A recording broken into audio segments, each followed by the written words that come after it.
പരമപൂജ്യ ജഗദ്ഗുരു സ്വാമി സത്യാനന്ദ സരസ്വതി തൃപ്പാദങ്ങൾ 25-30 വർഷങ്ങൾക്ക് മുമ്പ് പറഞ്ഞു, ശബരിമലയിൽ വച്ചിരിക്കുന്നത് വാവരയാണ്.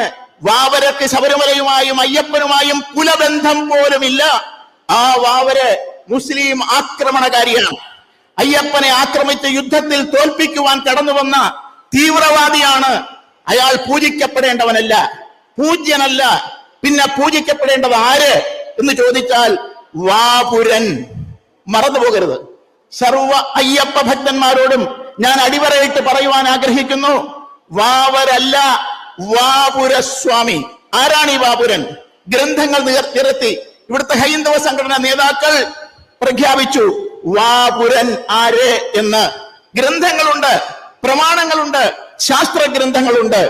വാപുരൻ ശിവന്റെ ഭൂതമാണ്. അതുകൊണ്ട് തന്നെ അയ്യപ്പനെ സഹായിക്കുവാൻ ശിവനയച്ച ഭൂതമാണ് വാപുരസ്വാമി. ആ വാപുരസ്വാമിയുടെ അനുഗ്രഹം ഇവിടുത്തെ അയ്യപ്പന്മാർക്കുണ്ടാകട്ടെ.